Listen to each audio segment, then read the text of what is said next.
Welcome, everyone, and happy Thursday. You know what Thursdays mean around these parts. It is time for Talent Experience Live, the show that covers everything that you need to know in recruitment, talent acquisition, talent management, human resources as a whole, and everything in between. I am your host, Devin Foster, and today we have a very special episode. We are talking about recruitment marketing and how to think like a marketer. So you will not want to miss that. But before we jump into that, we got to talk a little bit about Phenom. Of course, our purpose here is to help 1 billion people find the right work. It is the reason why we put on fantastic programs like this, why we have a spectacular blog, why all of our webinars are can't miss, and why you should attend I Am Phenom coming up this April, the 23rd through the 25th. We just had a press release announcing the pre-conference training, as well as some of the speakers and lineup for that. So you won't want to miss it. But all of that really trickles up, if that's a thing, towards our Intelligent Talent Experience platform, which helps candidates find the right roles faster, recruiters achieve wild levels of productivity and efficiency. We're going to talk about that today through some of the recruitment marketing tactics. Employees evolve in their current roles and beyond, and managers can achieve better data and insights through automation and analytics, as well as dashboards. If any of this interests you at all, if you are an employee, well, maybe not an employee, but on the talent acquisition team, a recruiter, a hiring manager, or a manager, do not walk to phenom.com. If you're so inclined, you can always request a demo, or you can check out I Am Phenom for a little bit more. Well, now that the bills are paid, we're going to talk a little bit more about how to think like a marketer and how to create content that people want. You could call Taylor Swift for something like this, but unfortunately she is unavailable at the moment. So rather than that, we are here to help you. And the reason why this topic has come up is we had a meeting with some of our customer-facing teams over the past few weeks, and they said recruiters are really struggling with the idea of recruitment marketing. Not so much the concept of it, they grasp it, but it can be a little bit intimidating to send out campaigns, to reach massive audience for some of those tough to fill roles. And today we're going to talk with a few of the marketing folks here at Phenom as to what our keys to success are, how we maybe dove into marketing, and how we got over some of those humps that recruiters are facing today. So without any further hesitation, we have our first guest, one of 3 today. I'm going to bring on Monica Montessa to talk a little bit more about the marketing mindset as a whole. Monica, how are you? I'm good. Thank you, Devin. I'm sorry I'm not Taylor Swift, but you're stuck with me. You're all stuck with me for today. I'm sorry that I'm not Travis Kelce. So we're all losing today. But no, you are the perfect person to talk to. You head up our content team here. Everything that goes out the door for Phenom, I think you have at least seen, if not put your fingerprints on and made sure that it is up to the task. So I want to talk to you conceptually overall. Sure. What do you think a marketing mindset is with regards to talent acquisition and recruitment? Yeah, it's a great question. I think just in general, when we hear the words marketing mindset, it sounds scary. And to be honest, it's kind of a scary place once you start delving into the mind of a marketer. But at the heart of it all, it's really pretty simple. And I think for HR professionals, whether you're a recruiter getting started for the first time, looking to advance your recruitment marketing strategies, if you're on a TA team, your main focus is people, right? Your job is to help attract new talent to your company. And that's essentially what marketers are doing. It's all about the people. That's the heart of it at the end of the day. And when we as marketers, when we're thinking about our target, our target audience, it's really the potential customer, the potential buyer, and at some point, maybe they are a customer and we want to engage and nurture them and give them more tips on, how to leverage products and things like that. And for HR professionals, it's very similar. You want to be able to establish that connection with your target audience, which in this case would be the job seeker, the candidate, your future employee, and you want to keep them engaged. You want to build that relationship.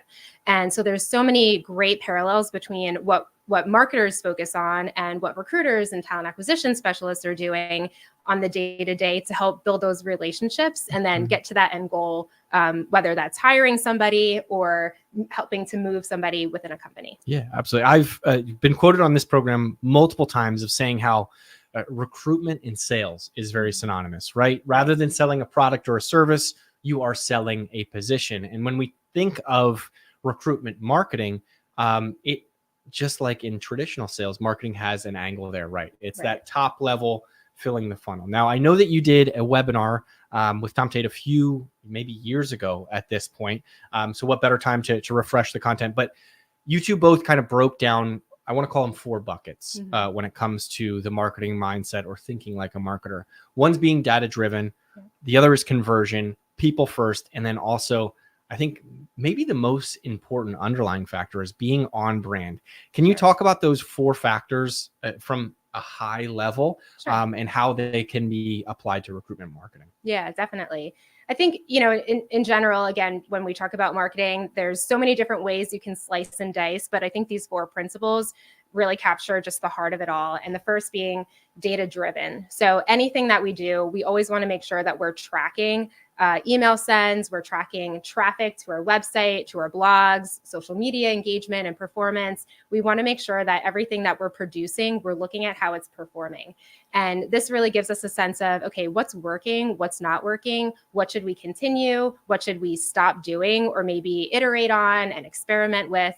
And I think the other piece of that too is it allows us to get a better sense of, okay, what can we expect in the future? So if you're an HR professional and you want to try to fill roles in a certain region or for a certain position, you might want to send out some different types of emails and really understanding what kind of emails are going to be effective. What emails are people opening? What are they clicking?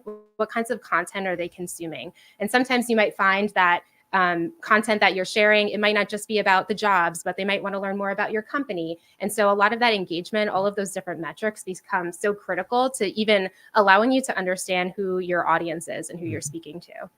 And then when it comes to conversion, anything that we produce from a marketing perspective, we want to make sure that it always ties back to our ultimate goal, right? So whether that is eventually getting someone to buy our product or to sign up for a newsletter, engage with a social post, even just understand who we are as a company, understanding what your goal is for any piece of content you're producing, and then making sure that you're tracking against that goal. You have that tie back to, okay, does this email connect back to what my ultimate goal is? Are we bringing awareness of our company? Are we educating them on activities and events and why it's so great to work here? Those things become so important as you're crafting your content, and just having that focus, that thread back to your company, your purpose for creating content, that's just so important to anything that you produce. I think one thing when it comes to marketing, there's so many different ideas and so many different ways you can get creative, different types of content you could produce. And sometimes we get shiny object syndrome. We see, oh, we can start, there's a new social channel that popped up. Do we experiment with that? Do we take our times and figure out what that looks like? And, it really comes down to what you want to produce for your company and if that aligns with your goals. But essentially, you want to make sure that anything that you're producing, it ties back to the purpose of what you're doing. Absolutely. And then when it comes to being people first, when it comes to sending out mass communication, I think sometimes we can get into this paralysis of, all right, there's so many people we're speaking to, but then we lose sight of the individual at the end of the computer screen or the end of the phone who might be engaging with our content. And when we talk about being people first, we always have to remember as marketers, these aren't just numbers. They're not just names in a database. Like, they're human beings first and foremost. So whenever we are approaching marketing, whenever we're approaching our content, we want to make sure that everything that we're doing, we are creating it for people. Yeah. So that means keeping it conversational in some cases, making sure that we are not using too much jargon, things like that, and just really focused on the value that we're bringing to that person. And then, of course, finally, being on brand, one of my favorite topics to talk about. But from an HR perspective, I think it's so important for teams to make sure that what you are producing looks and feels like your company, and there is that cohesion. So this is where, really allying and collaborating with your marketing team, making sure that from a visual perspective, from a tone perspective, everything that you're producing is seamless to a degree, and really gives people, future employees, a good glimpse of what it's like to work at your company. Everything should feel the same to an extent. And that should really come through any materials that you're producing. Absolutely. I mean, when we think about a recruiter's position or open recs that they have, right? Yeah. Oftentimes we talk on this program about how they're no longer just competing with the competitor down the block, right? The person in the same industry. If you are in the retail space, you are now competing with delivery services and all sorts of other things. And tonight the music seems so loud, right? Like you have to stand out, and by sticking to your brand, you're able to keep the main thing and say, hey, the job may be very similar. It's a customer service representative here. It's a customer service representative here. The difference is our organization. And you can find how that's effective, I think, through data and analytics and everything like that you mentioned at the top of it. But Monica, Definitely. We have two other guests. Yes. And I'm not kicking you out. You're going to be back on. We're going to talk about tips and tricks later. But I think the one thing that really stemmed from all of that is it kind of starts with content, right? Like what you are producing, what eyeballs are, being shown essentially from your organization. So I'm going to bring on one of our content marketers, if that's okay with you. And then we'll bring you back on at the end. Perfect. Sounds awesome. Great. Thank you, Monica. Without any further hesitation, let's bring on Jen Thomas to the program.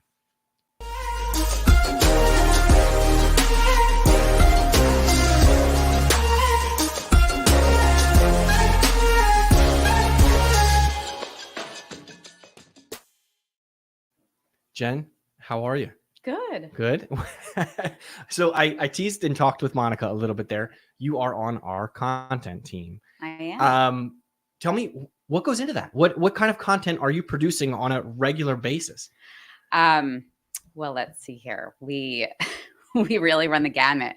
I'd say by maybe 10 o'clock, I've probably looked at a case study, some emails, a blog, maybe a few ads, some event branding for I Am Phenom, maybe a press release. I could keep going. So not too much at the end of the day. You have more room for other things on your plate. And I think the next question is, obviously, the news cycle has been rampant with talks of generative AI, and it has completely done all of that work for you, right? You are leveraging generative AI for reviewing case studies, blogs, the whole nine.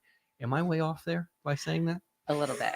Well, what I want to say about my previous comment, there is a lot. There's a lot to look at, but part of that, I think, is due to all the innovation at Phenom from a product perspective. So, yes, there's a lot of content. And yes, I think that there is an opportunity for Gen AI to help, and we have been experimenting with it.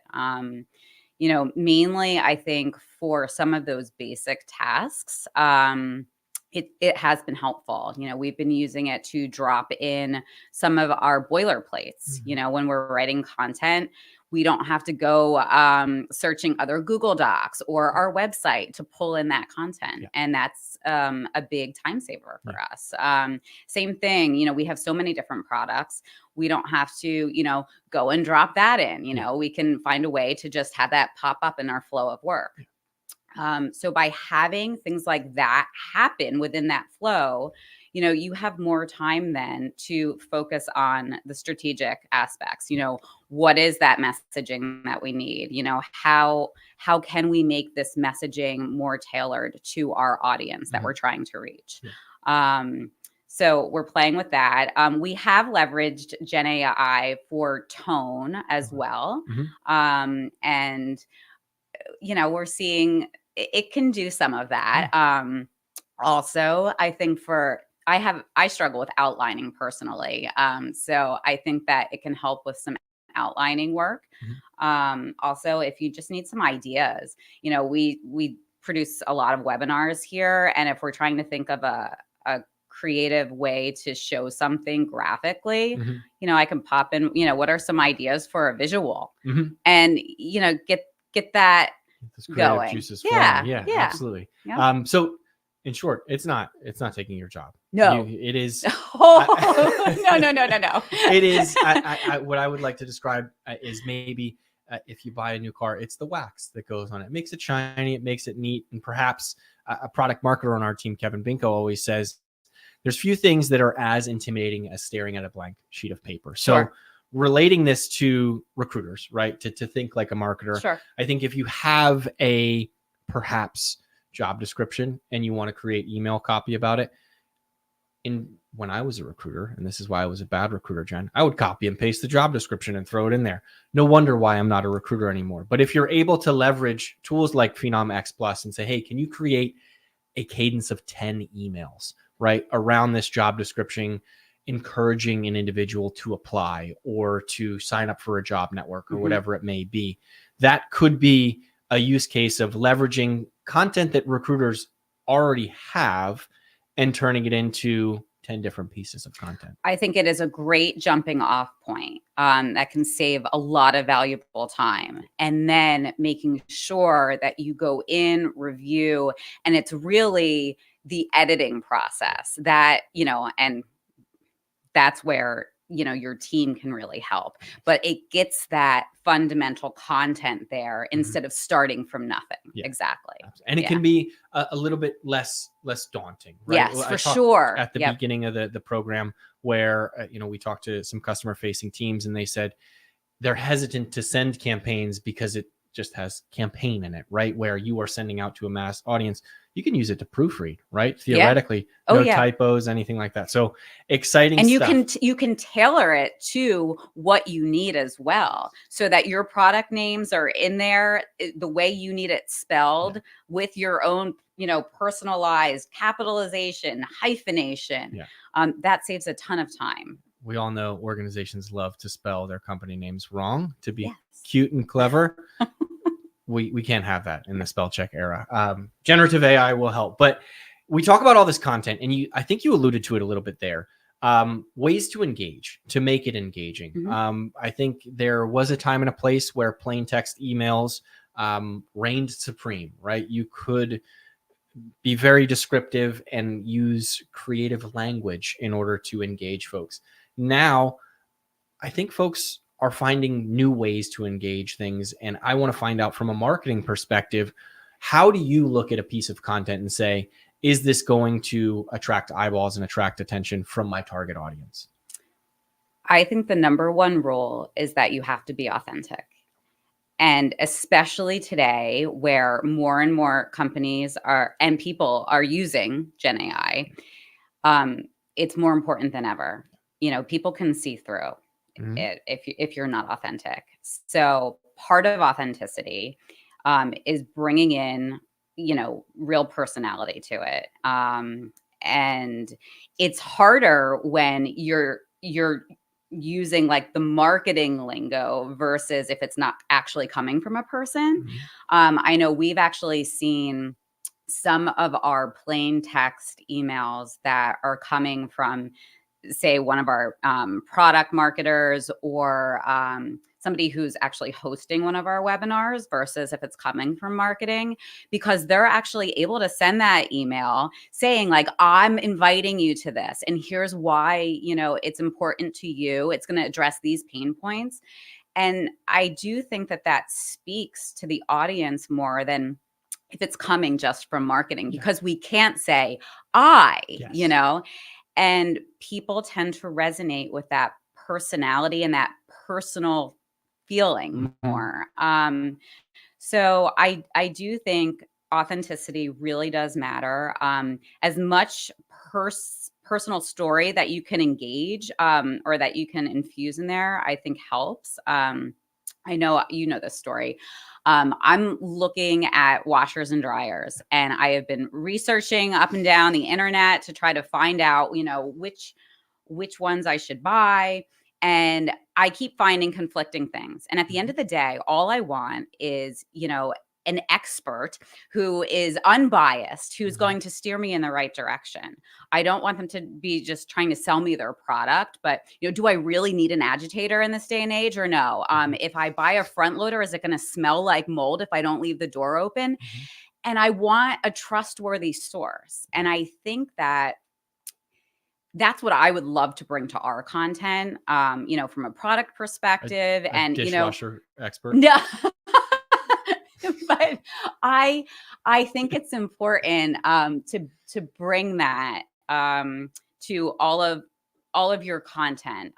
Try to become that expert voice, and don't just try to sell your product to your audience. And I apologize, not a dishwasher expert, a washer dryer expert. Well, that too. But all are the same. No, and I think what you said there is important, right? Because when we are, I mentioned it at the top of the program, recruiters are synonymous with sales, right? You're trying to sell a position. Right.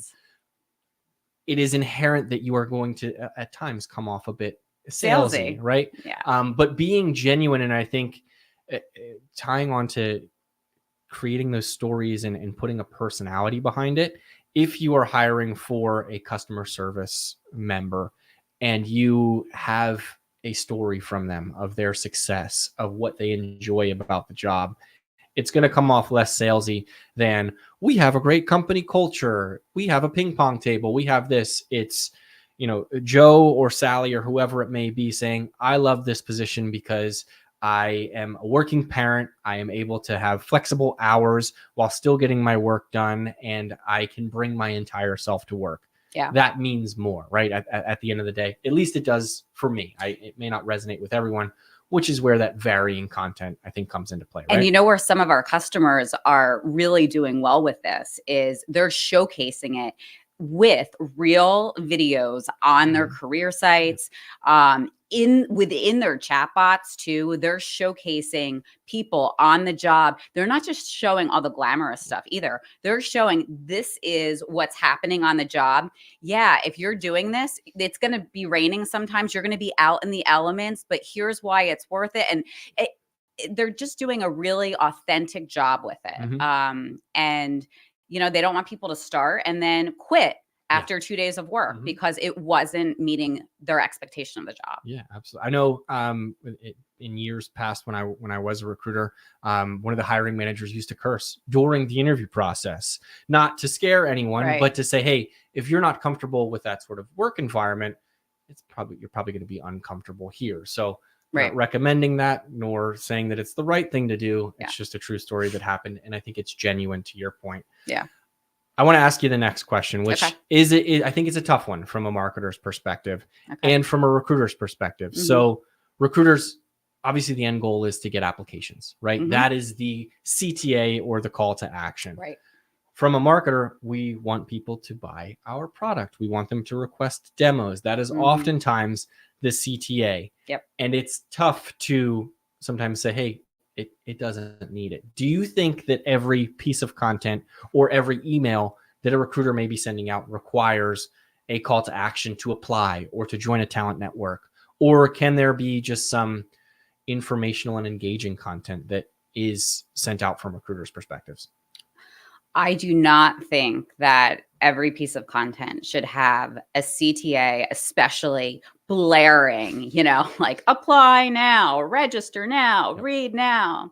I know from a marketing perspective, especially depending on what, if it's an email, marketing email, we're going to have those CTA buttons, and if anyone's watching, you're like, what about those emails we just got to watch this episode? You liar. But I think that it really depends on what you're trying to get somebody to do. Coming from a journalism background, I think that, with journalism, you are just trying to get somebody to read something, to share, to be knowledgeable about the subject matter. So I think that there's different reasons why you're getting somebody to read something, and trying to nurture what you were saying, your audience is important. So I don't think every CTA should be that button to register now, to apply now. What I do think is that there are other ways that you can guide them to the next step. And I do think that's important, especially because there's so many options to do that. You can send them to, especially like to your career site to learn more. You could send them to another article or blog. You could send them to G2 to read reviews as to why people love your company so much. And I know like for us, you know, we have so many articles on our blogs that we could send them to other product pages that are geared specifically to speak to whether, you know, companies that are in retail and hospitality for all products that are geared specifically to that industry. So there are ways to be helpful without saying, you know, get a demo, because it's just sometimes it's just too much. You know, you really are almost like ruining that relationship there. It's too much of a hard sell, I think. It's like walking on to a car dealership. Yes. Right. Where they have a line. And then you want to run away. You know, "Oh, like you hide from them. I'm just looking window shopping today. Yes. But I think you raise an excellent point is you can have a CTA, but it doesn't have to be a form fill. It doesn't have to be an application. Yeah. It can be just more brand awareness, organization awareness, and that is sufficient enough. Right. My demand gen team is probably going to hate me. Yeah, don't worry. They're up next. Stay tuned. But no, the next thing that always pops up to me is there's content everywhere, right? I said tonight the music seems so loud. Too long didn't read. Is there a secret sauce to perhaps copywriting tips, to messaging tips, where you have found, I don't want to call it the secret sauce, but a formula that works for you as to how much copy or how much content is maybe too little versus too much? Is it just something that you've gotten a feel for, throughout your career, or are you constantly tweaking with it? I think it really depends. One, on the quality of the content. Two, on the channel that you're using to share it. And then on the visual presentation of the content. So like, is it an email? Is it social? Is it a case study? Just speaking about a case study, because I'm so close to our customer stories and our case studies, like that's an opportunity where it's going to be longer, especially if you have a great story. You're not going to cut that because that's the case study. But if you're going to run a social post about it, yeah, you're going to make it shorter. Any opportunity that you have, whether it's in an email or social, to divide up that content, put a word, period, make a space. Yeah. That helps people get to the next part without just seeing one big long run on, paragraph, and they're not going to read it. But at the end of the day, if the content itself isn't good, they're not going to read it. So I think those three elements, the quality, the channel you're sharing on, and like how it's presented visually, really dictate that. Yeah, absolutely. And I think that's important. I mean, I'm looking at bullet points right now so that I can get through it, which is how I consume content. I think everybody is different. Last question that I have for you, Jen, before we bring our demand gen team on and you fight it out about CTAs. Obviously, you create content every day, but it's not posted every day, and there is evergreen content. Right. I want to ask you, is there a way that you can decipher when maybe some piece of content has gone stale? Because at the end of the day, yes, ignorance is kind, but pain is all you'll find. So how do you figure out when it's time to maybe refresh content or take it down permanently? So sometimes we have very timely pieces. Like the beginning of this year, we had 2024 talent trends. So obviously that's still, very relevant. Yes. But say, that's a piece that we did 2023 talent trends because it performed so well last year. But obviously there's, by the time December rolls around, we're going to, do another episode. So anytime that you have a year associated with something, you're going to want to get rid of that. With pandemic related content, that's something that, we would probably, get rid of. But having a content calendar in general is something that we work off of. And I think it's important to have, planning ahead makes it a lot easier to execute across the board, and be more strategic. You're going to want to have, your recurring posts. Also, it gives you opportunity to pull and check on, what content you need to optimize, what you need to pull. Also, just, giving visibility to your cross-functional teams to make sure that, they're involved in what's going out the door. That makes sense. You take a look at what's performing. If it has a year or a date attached to it, it's never going to dance again. Jen, this has been super helpful. Thank you for chatting with me all about content. You mentioned 10 a.m. You had a few things on your plate, so I want to let you get back to those. But in the meantime, if you have any more further questions around content, you can always reach out to us. And without any further hesitation, we are going to bring on Kainat Nofal to talk about demand gen.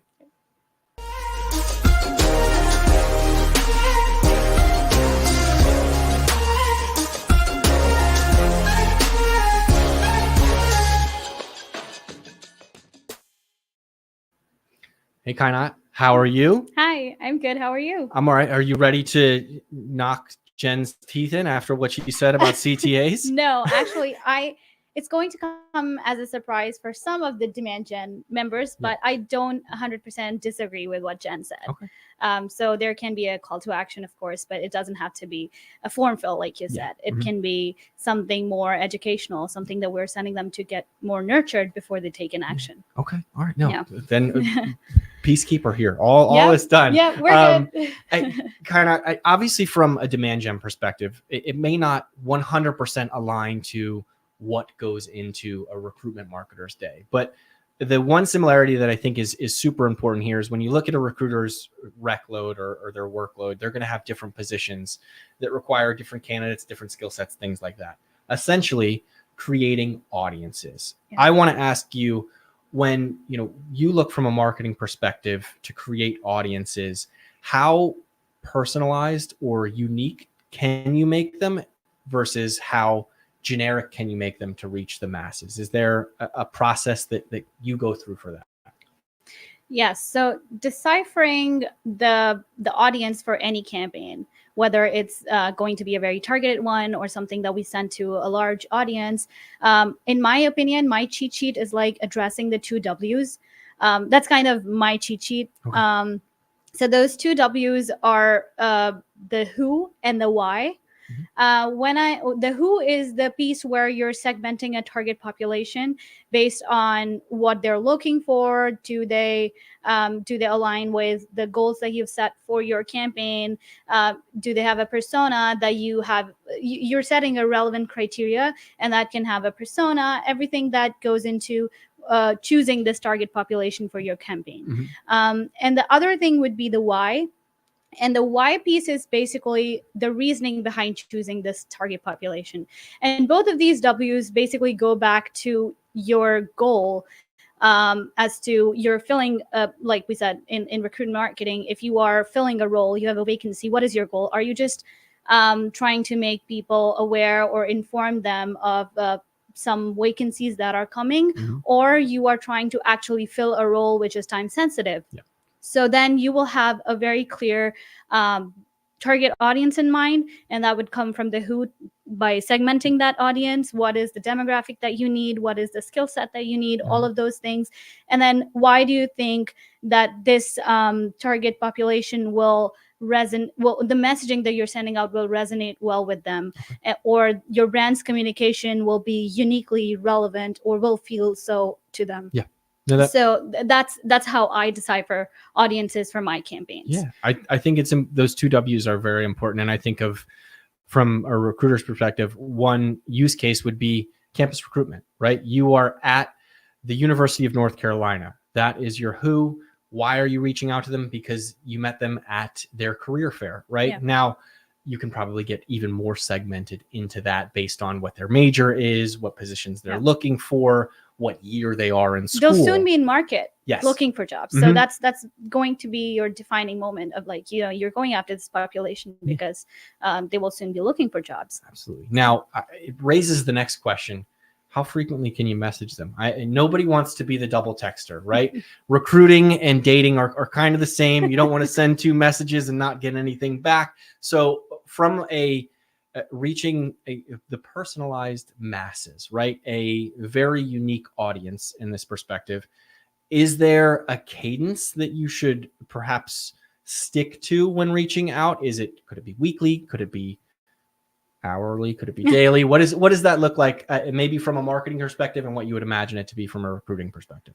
So as a marketer, I think when from like a textbook perspective, it's like 1 to 2 emails per week. You don't want to pester people more than that in a week.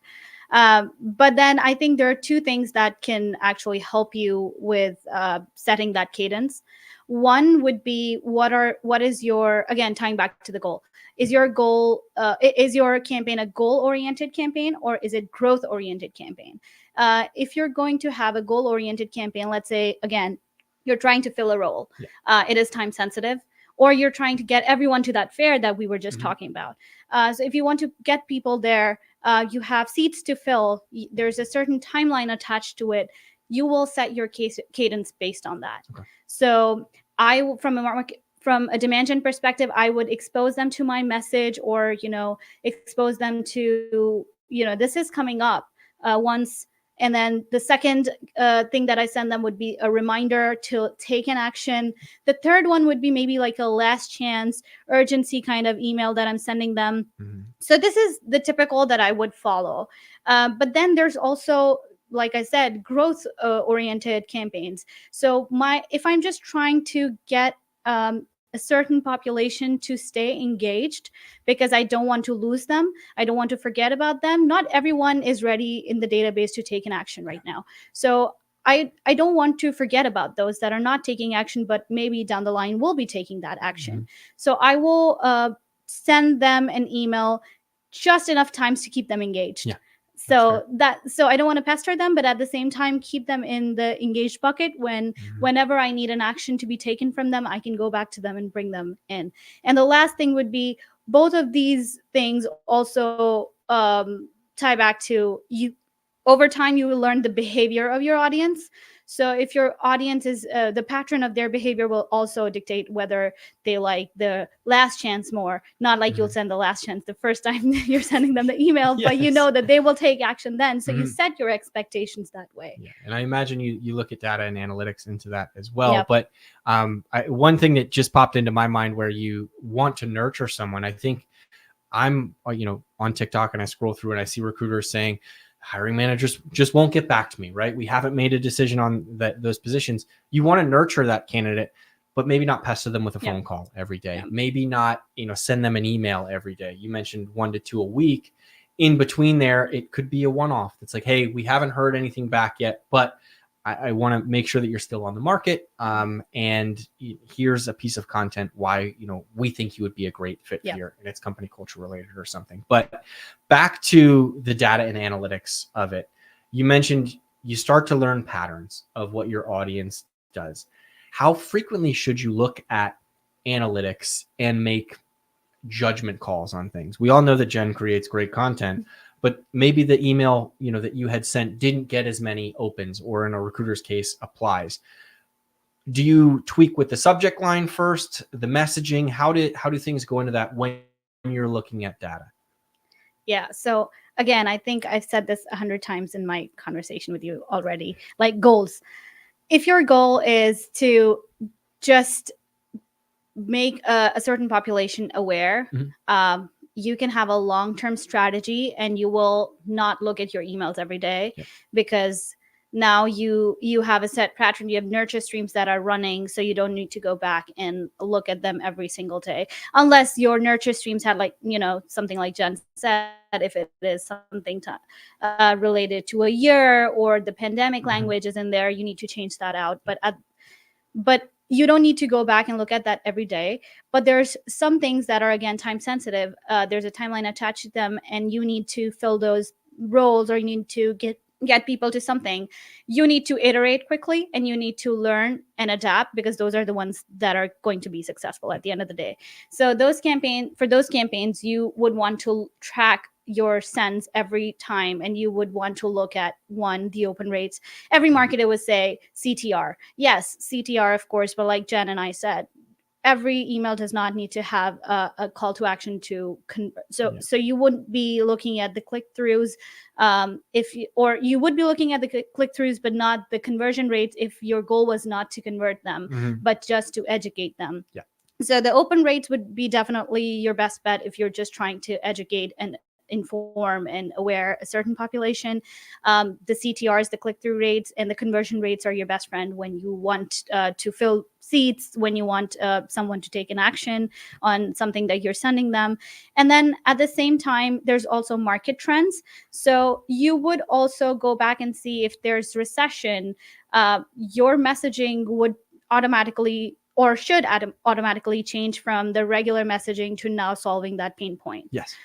So now you're iterating your emails based on the market trends. Are people looking for jobs in the market? Are they not looking for jobs in the market? So that's the process of like iterating. And you always have to look at the bounce rates, unsubscribe rates, all of those things, because they're the ones that are actually going to tell you that you need a cleanup in your database.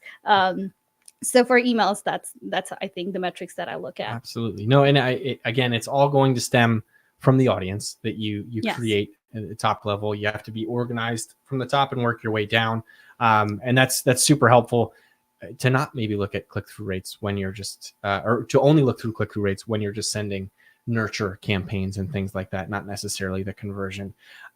We can't talk about, mass emailing folks and sending out a lot of messages if we don't talk a little bit about regulation, right? I know that there are probably different regulations from traditional marketing compared to recruitment marketing. But when it comes to your side of the house, demand gen on a marketing team, are there any things that you have to be mindful of, whether it be where you get information from, how many people you send to, do folks have to opt in, stuff like that? So one quick thing would be, I think that would go a long way for anyone, whether that's someone in demand gen or recruitment marketing. And that would be, don't email people if they don't want you to email. That's fair. Yeah. So we don't want to email people if they have not consented to receiving communications. So I feel like there are two big ones that we look at. The first one is the CAN spam, and the other is GDPR. Of course, everyone knows about them. We want to look at giving, or we want to basically give an option for someone who we're emailing to unsubscribe, because sometimes these things are tricky. I might be on a page and might have clicked something that opted me in because I did not read through it completely. So sometimes these tricky things put you in an emailing list, and then now you want to get out of it. So the regulations ask of anyone who's sending the campaign out to have a clear and conspicuous unsubscribe link.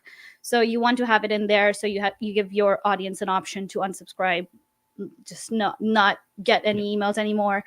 Then you also want to be sure that you are what subject line you're putting out there is relevant to the content, or is telling the recipient of the email what will be in the content. So you cannot be writing something very vague, and then, well, you can be vague with it, but you can't just be completely different from what's going to be in the email, because then that's going to be like phishing or something, So that's one piece. And the last thing is, you want to make sure that the campaign that you're sending out has your information in it. So it should be very clear where they can reach you. If something happens, if there's some sort of concerns that they have, they can reach out to you. And then with it, every country, every region has their own regulations. Of course, all the different industries would have that too. But then the most important one is data protection, where you're getting that data from, how are you using it? Don't share it with, even within your internal teams. If someone does not need to look at the data, don't share it. So just be really crisp and clear about where you're getting the data from and how you're using it. So that's pretty much what we do on a daily basis for regulations, and try to keep that in check. It makes we don't sense. get sued. Yeah, absolutely. And I'll tell you who's the worst culprit: politics. I get text messages all the time from candidates that I do not support about things, and they have the opt-out process and everything like that. I don't know where they got my information from. It's not fair, but neither here nor there. You don't want to be in the same vein as them as a recruitment marketer. You want to offer those opt-outs and align with your candidates as well. So Karnat, this has been awesome. Thank you so much for joining. I appreciate it. We'll have you back on soon. Sure. It wasn't too bad, right? Yeah, it wasn't too bad. Yeah. I was worried, but not that much, but I think it wasn't that bad. You did fantastic. With that, I promised that we would bring Monica back onto the program for tips and tricks. So let's bring Monica back.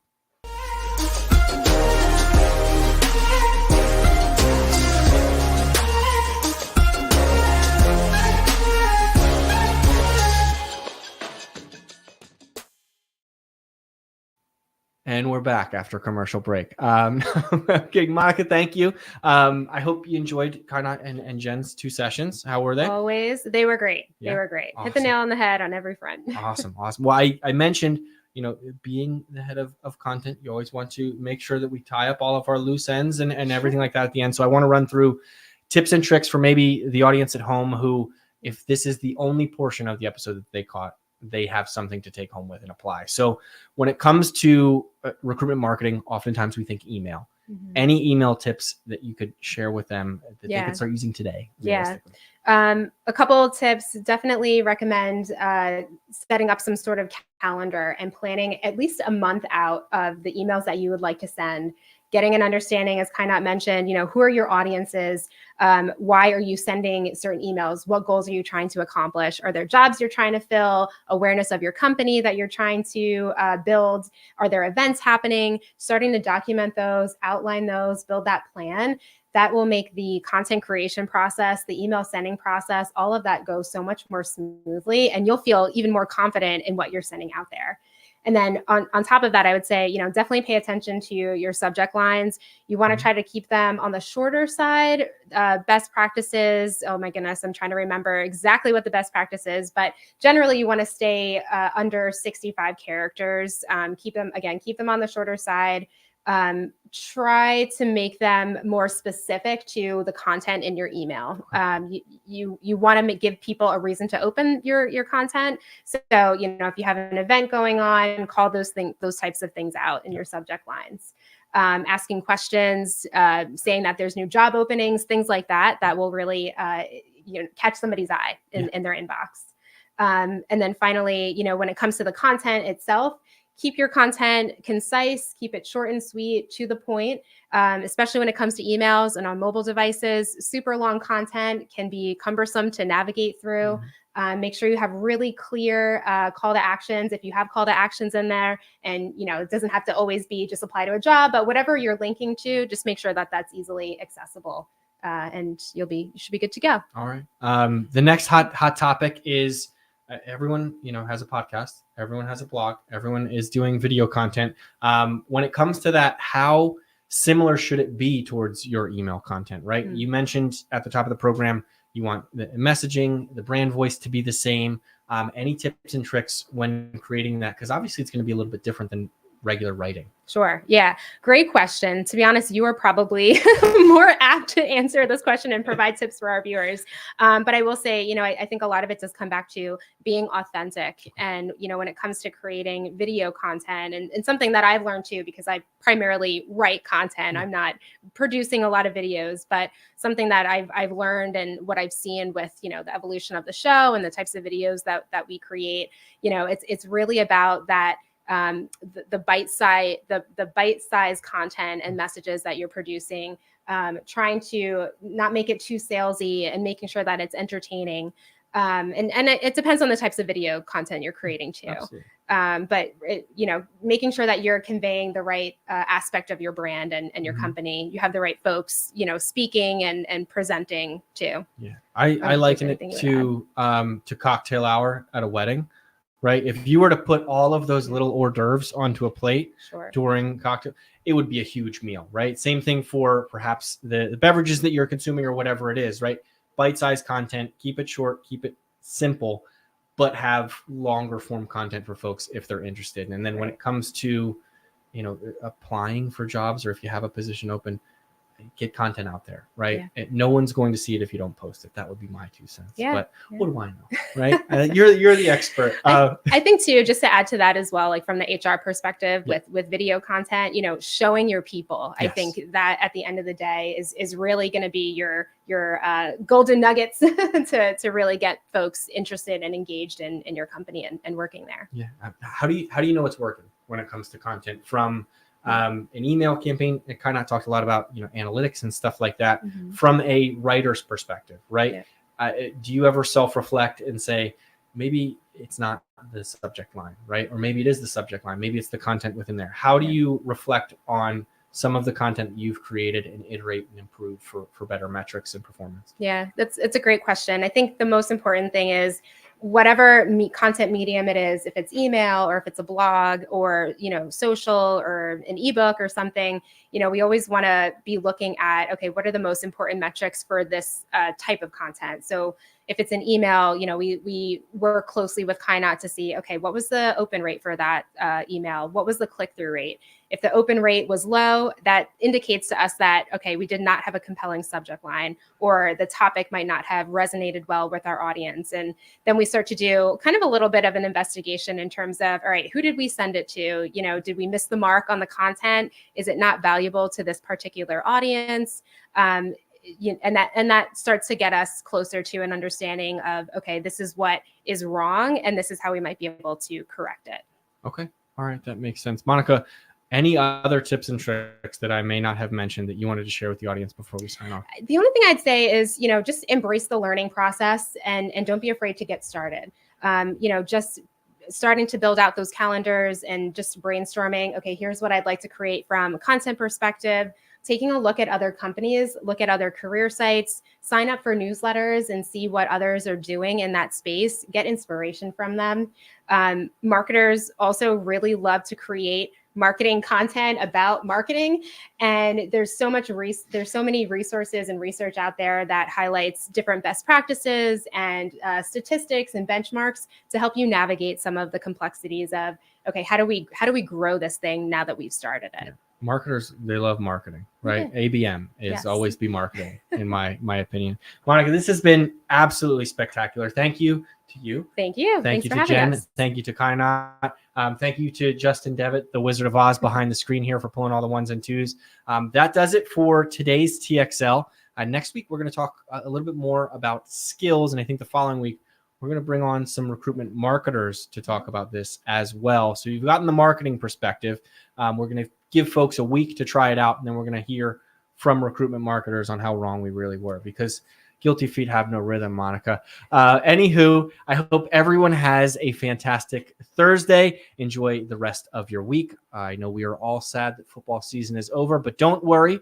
In April, it's not just Taylor Swift who's dropping an album. I Am Phenom is also coming, so you won't want to miss that. If you're flying in from all different parts of the country, we know what you'll be listening to, and we can't wait to discuss it with you April 23rd through the 25th. In the meantime, we'll see you next week, and have a great day. Thanks.